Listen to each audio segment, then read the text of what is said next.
We resume our look at colonial cities with a third example, and this example reflects the Law of the Indies, the 1573 plan laid out by the Spanish. The Law of the Indies included a number of different planning factors, a number of different planning laws, and many of these laws included Plaza Mayor, which is a main center in the middle of town. And this image is from Granada in Nicaragua. Granada was established just after the Law of the Indies. And if you visit this city in the Central American country today, you'll see this original reflection of the Law of the Indies. You'll see right in the center of this map the city park. Surrounding that park are important government and religious buildings, later on important sites of business and commerce. Here's a picture of the church that's located at one end of the plaza, again reflecting the Plaza Mayor, the Law of the Indies, concentration on these central squares and the importance of these spaces. Another look, you can see the park on the left and the government buildings on the right, again reflecting the planning philosophy employed by this colonial power. So as we wrap up our colonial cities, I'm going to ask you to think about something. Why would colonial powers seek to remake cities in the places that they ruled? So think about that. Think about how transforming that space to reflect the colonial power changes the meaning for all involved. And what does this suggest about the importance of space and place? Let's take this beyond colonial cities and think about the manner in which forces today change space and how that reflects the change in place. Sometimes it could be the expansion of a hospital complex, like we find in Baltimore City with Johns Hopkins in East Baltimore and University of Maryland Medical Center in West Baltimore. These two forces changed the spaces around them, and in doing so, they changed the place. So we could look back in time and say that the colonial powers were key in these transformations. But we could also look at what's happening right down the road or in cities where we live and recognize these different power dynamics. So I encourage you to think about this as you look ahead, as you explore the communities and the metro areas around you, and recognize how these power dynamics exist. In part 3 of our look, with one space, many places, we're going to journey ahead to the cities of immigrants. And we've talked about immigration thus far in this semester and how immigrant enclaves transform the cultural landscape and create those transnational landscapes, how they serve as welcoming communities for foreign-born Americans. These city of immigrants also reflect patterns of social stratification, and social stratification through our immigrant communities favors earlier migrants, those who arrived earlier than the current group.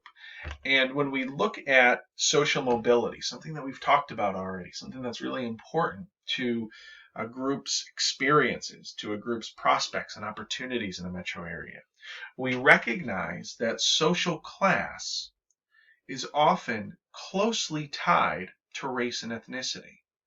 So a group that's arriving in the United States today or in the future is going to face some additional challenges if that group is of a different race or ethnicity, different religion perhaps, a foreign language. So social mobility can be helped or hampered because social class is closely tied to race and ethnicity.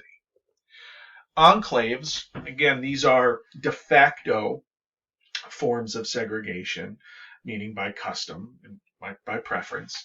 Enclaves provide that access, that social and economic access that immigrants need. So a receiving community has already been established by what are called pioneers when we study immigration. Pioneers arrived sooner. They were the forefront of that immigration wave, and they established a community in a new city, which welcomed people from that community or that country of origin who arrived later. So these enclaves, they set up the social and economic connections. And it's helpful because if you're coming from a country that doesn't speak English, or you don't have any experience or knowledge of English, and you're moving to the United States, you can move into one of these enclaves. You don't need that language knowledge right off the bat. You could find work, you could find accommodations or housing without needing English, and that's such a big hurdle to overcome. These also set up what were known as ways or lending pools, and this was critically important when we look at early immigrant enclaves. These lending pools were established by immigrants who arrived earlier, and what they would do is contribute a little bit of money to this basically bank fund, and then this would help immigrants who arrived later establish businesses. So it's basically a venture capital startup fund that allowed individuals coming later with no means to borrow money within the community. Later on, mutual aid societies started to form because groups both within the immigrant communities and outside of the community, but within the city, recognized a lot of the social hurdles, and they saw that there was concerns with childcare. Oftentimes women had to work. Oftentimes men and women needed certain language or job skills to increase their opportunities in the city. So these mutual aid societies like the Hull House were established again to help immigrant families that had very little financial resources.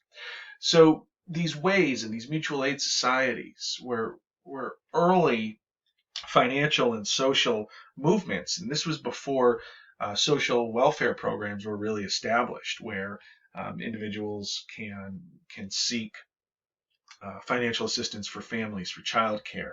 When you think about some of the programs in place today for Head Start, for helping kids of low income get to school and have childcare resources, none of that existed back then.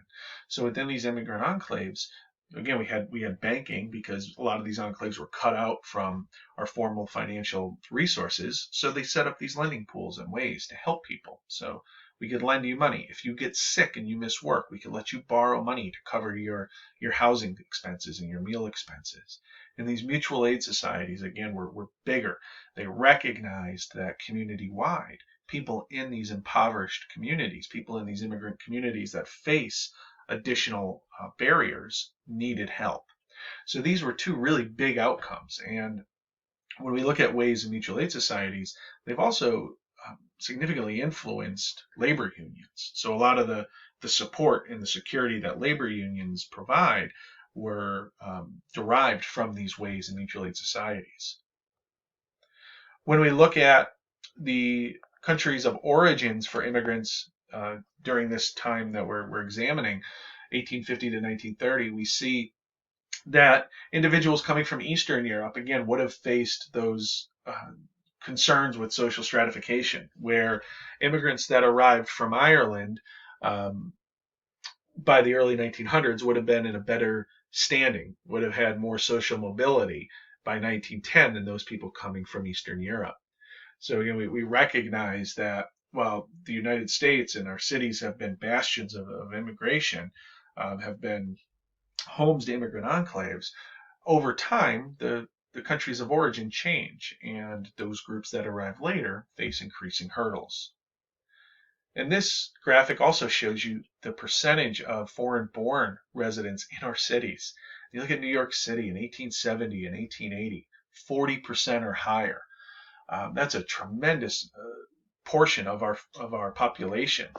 Today in the United States, the foreign-born population is about 15%, for some perspective. But New York and Chicago were really these destinations, these diverse polyglot places.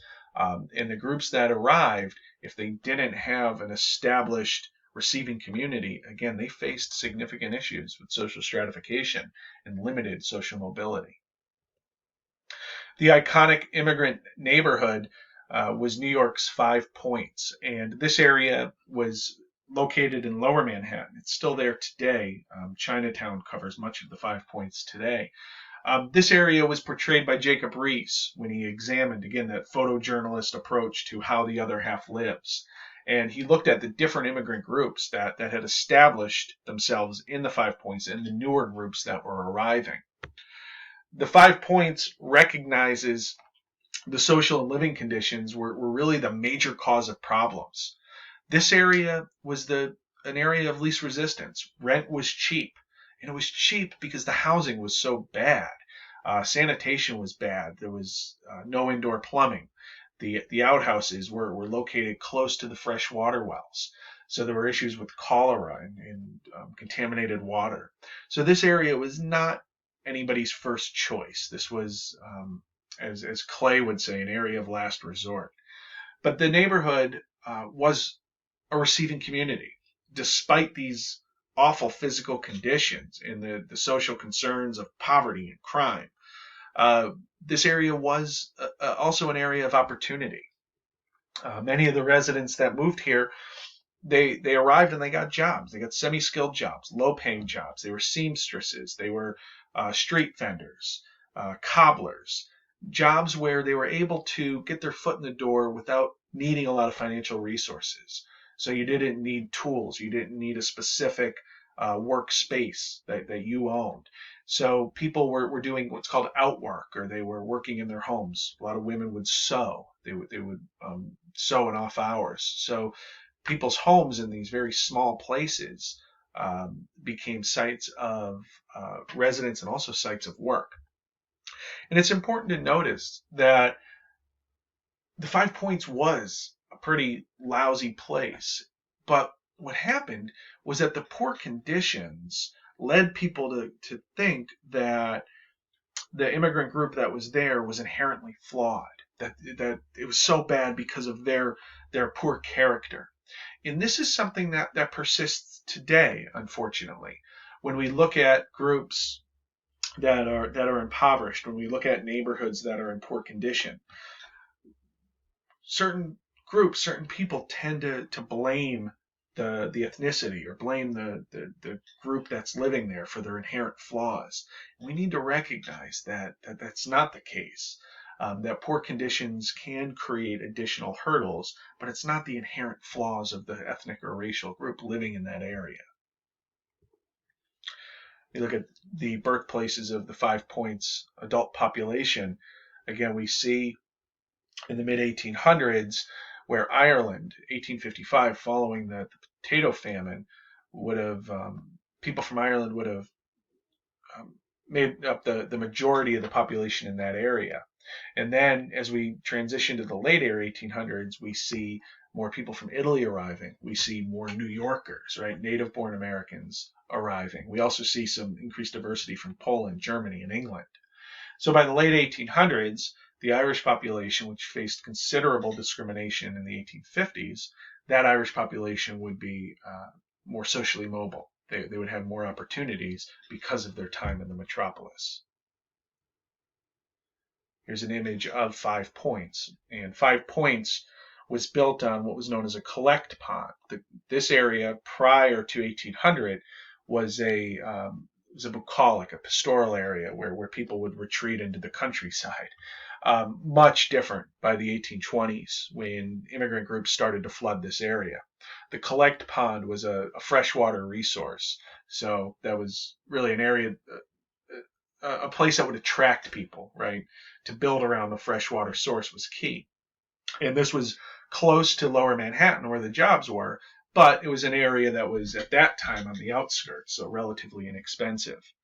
But by the mid 1800s, this became the poorest ward in New York City, and people like Charles Dickens and Jacob Riis traveled here to depict this place, to show what it was like here to outsiders. And again, all they would do, like our media today, in some cases, would show the negative attributes, the negative aspects of this place. And then people would come away ignorantly thinking that, oh, that immigrant group that's living there, that racial group that's living there is the root of these problems. And here's a couple images that were popular in the 1800s of the Five Points, the old brewery, and then an alley of imposing looking men. And this image of Mulberry Bend, again, reflects opportunity of the Fells Point. or I'm sorry, the 5 Points area.